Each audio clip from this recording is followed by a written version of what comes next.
जय श्री राधे। आज अक्षय तृतीया की मैं पूजा विधि करके दिखाने वाली हूँ, तो दोस्तों आप वीडियो में अंत तक बने रहिए। तो मैंने यहाँ पे चावल ले लिए हैं और चावल को थोड़ा पीला कर लिया है, क्योंकि हर पीली चीज़ नारायण भगवान को अति प्रिय है। तो मैंने यहाँ पे पीले कर लिए हैं, और आप चाहें तो आटे से भी बना सकते हैं। और मैंने तो लेकिन यहाँ पे चावल ले लिए हैं, तो चावल से ही बना रही हूँ चौक। तो कुछ मैं ऐसे तरीके से चौक बना रही हूँ। आपको जिस तरीके से चौक आप बनाते हैं तो उस तरीके से आप बनाइए। मैं तो इस तरीके से ही बनाती हूँ, तो इसी तरीके से मैं चौक को बना रही हूँ। तो यहाँ पे चावल से भी बन जाता है और आटे से भी बन जाता है। जिस तरीके से आप बनाना चाहें तो उस तरीके से बना सकते हैं चौक को। तो कुछ यहाँ पे बीच में थोड़ा सा फूल बना रही हूँ मैं, और यहाँ पे कलश रखना है। बड़ा वाला जो कलश हमने लिया है उसको यहाँ पे रखेंगे, और यहाँ भी थोड़ा सा फूल बना देते हैं। यहाँ पे छोटे छोटे जो कलश लिए उनको रखा जाएंगे। और 22 अप्रैल को अक्षय तृतीया का पर्व आने वाला है। तो कुछ इस तरीके से मैंने चौक बनाया है। और ये बड़ा वाला जो कलश है हमने बीच में इसको रख दिया है। बड़ा वाला कलश इसलिए रखा जाता है क्योंकि इसको हम किसी को दान कर सकते हैं, तो छोटा कलश नहीं रखा जाता है। बड़ा कलश ही दान करने में ठीक रहता है, तो बड़ा कलश ही मैंने यहाँ पे रख दिया है। और यहाँ पे मैंने साइड में छोटे छोटे कलश ले लिए मटके। अगर आप चाहें तो, अगर आपके पास पीतल का लोटा या तांबे का लोटा है तो उसको ले सकते हैं। अगर मिट्टी के कलश मिल जाते हैं तो ये अत्यंत श्रेष्ठ रहते हैं। अगर आपके पास ऐसा नहीं है कि नहीं मिलते हैं तो पूजा नहीं होगी। और इधर मैंने चौकी लगा दी है। चौकी पे मैंने श्री हरि नारायण भगवान को विराजमान कर दिया है। ये गणेश भगवान है, गणेश भगवान को भी मैंने विराजमान कर दिया है। बाबू साइड हटो। और ये शंख है। आज के दिन शंख को बहुत ही ज़्यादा शुभ मानते हैं। आज के दिन अक्षय तृतीया वाले दिन शंख और धनिया और हल्दी का लाना बहुत शुभ माना जाता है। तो इन चीज़ों को ज़रूर लाइए। और फिर मैंने यहाँ पे माला ले ली है। ये माला को मैं श्री हरि नारायण भगवान को माला पहना रही हूँ। और कुछ इस तरीके से माला पहना दिए। और आपके पास पीले फूल हैं तो पीले पुष्प भी आज चढ़ा सकते हैं। और अगर हो सके तो लाल पुष्प है तो लक्ष्मी माता को लाल पुष्प चढ़ाइए। नहीं है तो कोई ज़रूरी नहीं है कि हमें जो चीज़ नहीं है तो वो चीज़ लाना ही लाना है। तो ये मैंने रक्षा सूत्र ले लिया, जिसको मैं वस्त्र के तौर पे यहाँ प्रभु को चढ़ा रही हूँ। और थोड़ा सा मैं यहाँ गणेश भगवान को भी वस्त्र रूप में धारण करवाऊँगी, क्योंकि हम रक्षा सूत्र इसको कहें, चाहे कलावा कहें, तो हमें ये वस्त्र रूप में, अगर आपके पास ये पीला कपड़ा है तो पीले कपड़े को भी आप वस्त्र रूप में आप श्री हरि नारायण भगवान को आप समर्पित कर सकते हैं। तो मैंने यहाँ पे कलावा ही किया है। और यहाँ जो मटकी है गल्ले, इसको भी रक्षा सूत्र से बांधा है, क्योंकि हम किसी को भी ऐसे खाली नहीं छोड़ना चाहिए। अगर हमारे पास अगर लोटा है या कुछ भी है तो उसको पहले रक्षा सूत्र से बांधना चाहिए उसको।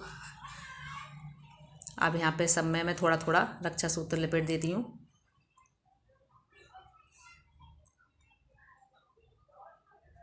अगर आपके पास तांबे का लोटा है तो उसको भी इसी प्रकार से आप बांध के रखिएगा। रोज़ नियमित रूप से आप उसको जल चढ़ा रहे हैं तो उसको इसी तरीके से आप थोड़ा उसमें रक्षा सूत्र का लावा उसमें ज़रूर बांधिए, क्योंकि ऐसे खाली लोटे को नहीं छोड़ते हैं। अब इसमें मैंने जल भर रखा है, शुद्ध जल भर रखा है मैंने पहले से ही मटके में। अब बाद में आप ये सोचेंगे कि इस मटके का हम क्या करेंगे, तो चलिए मैं वो वीडियो में आपको बाद में बताऊंगी। और ये मैंने गंगा जल ले लिया है, गंगा जल से शुद्धिकरण करेंगे। यहाँ पे मैंने सभी सामग्री को शुद्धि कर दिए, और खुद को भी गंगा जल से पवित्र कर लीजिएगा, क्योंकि हम कितना स्नान कर लेते हैं लेकिन गंगा जल के बिना हम पवित्र नहीं हो पाते हैं। तो ये मैंने जनेऊ ले लिया है। जनेऊ श्री हरि नारायण भगवान को जनेऊ समर्पित कर दिया है। और इधर पुष्प ले लिए हैं। अगर आपके पास पे लाल पुष्प हैं तो लाल पुष्प ले लीजिए, अगर नहीं है तो पीले पुष्प ही चलेंगे। ऐसा नहीं है कि पीले पुष्प नहीं है, लेकिन अगर लाल पुष्प मिल जाते हैं तो लक्ष्मी माता को लाल पुष्प ही प्रिय हैं। अब ये सिक्के ले लिए, एक एक के सिक्के सब में मैंने डालना है। अगर आपके पास एक का सिक्का है तो एक का सिक्का ही डालना चाहिए, और जल में सिक्का ज़रूर डालना चाहिए। जल को सिर्फ ऐसे ही नहीं छोड़ना है।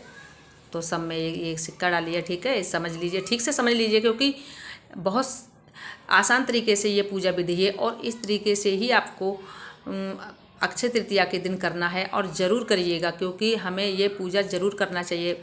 जो आज की पूजा है ये श्री हरि विष्णु भगवान और माता लक्ष्मी की है। जो दिवाली पे पूजा करते हैं तो श्री गणेश भगवान और माता लक्ष्मी की होती है। और आज के दिन जो भी होती है तो हमें जो भी पुष्प लें और जो भी कुछ भी हम जो भी भोग में जो भी हम चीज़ लें तो हमें पीला ही लेना चाहिए, क्योंकि श्री हरि नारायण भगवान को अत्यंत श्रेष्ठ है पीली चीज़, तो सब कुछ पीला ही उनको चढ़ता है। तो मैंने यहाँ पर पीले पुष्प भी ले लिए हैं और लाल पुष्प भी ले लिए हैं, क्योंकि लाल फूल मैं माता लक्ष्मी को चढ़ाऊँगी। और ये सभी में एक एक डाल लेते हैं। यहाँ मैंने डाल लिया और इसके पास से रख दिया, चढ़ा दिया, और एक एक इनके सबके पास, एक बड़े कलश के पास और एक एक ये छोटे कलश के पास। और ये लाल पुष्प मैंने चढ़ा दिया यहाँ भी एक रख दिया, और एक इसके पास रख दिया, एक इसके पास रख दिया, और एक यहाँ रख दिया। आप चलिए गणेश भगवान के पास और माता लक्ष्मी के पास, ये शंख के पास रख देती हूँ इसको, और ये माता लक्ष्मी को यहाँ पे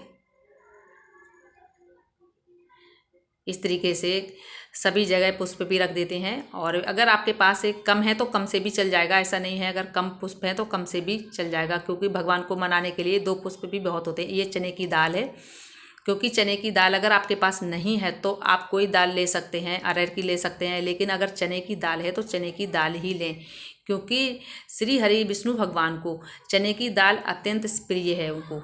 तो चने की दाल उनके हर पूजा में चने की दाल ही लगती है। तो चने की दाल अगर आपके पास हो तो ज़रूर चने की दाल लीजिए। और ये हल्दी है, तो हल्दी मैं सब में जल में थोड़ी थोड़ी डाल दूँगी। थोड़ी ये बड़े कलश में डाल दी, अब थोड़ी थोड़ी छोटे कलश में डाल दूँगी। इसी प्रकार से सभी में ऐसा नहीं है। और 5 कलश ही लिए जाते हैं, क्योंकि 5 कलश से 5 की संख्या में बहुत शुभ माना जाता है। तो 5 की संख्या में आप लें तो ज़्यादा अच्छा रहता है। अब यहाँ पे टीका कर देते हैं। टीका जरूर करना चाहिए, और कलश को ऐसे नहीं छोड़ना है। चाहे आप हल्दी से टीका करें, चाहे कुमकुम से टीका करें, लेकिन टीका जरूर करना चाहिए। आज के दिन कलश को ऐसे नहीं छोड़ना है, बिल्कुल सूना सूना कलश नहीं छोड़ना है। कोई भी पूजा में आप कलश रखें तो कलश को जरूर आप टीका करें। अगर आप टीका कर सकते हैं तो टीका कर दें, स्वास्तिक बना सकते हैं तो स्वास्तिक बना दें। मैं स्वास्तिक नहीं बना रही हूँ, मैं खाली टीका ही कर देती हूँ यहाँ पे। तो कुछ इस तरीके से मैंने टीका कर दिया है। अब यहाँ पे माता लक्ष्मी को और नारायण भगवान को टीका करना है।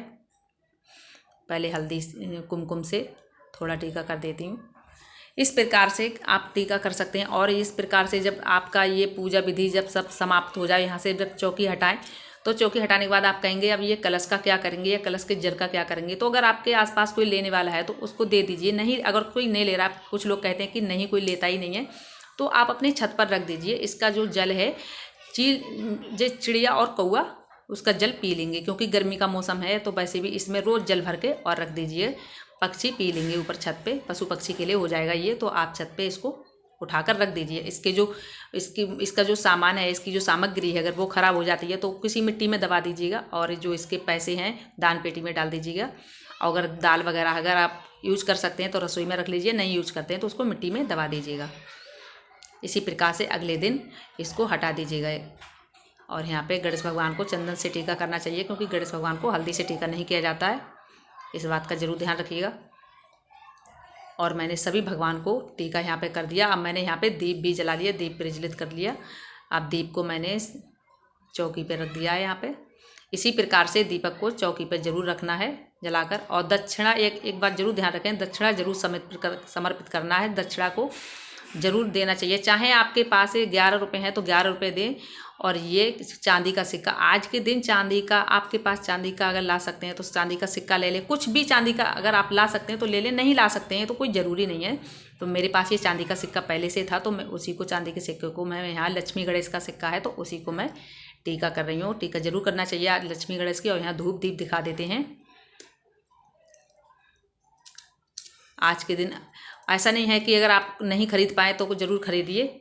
अब ये यहाँ पे और एक बात का जरूर ध्यान रखिए कि ऋतु फल जरूर आज के दिन लाइए।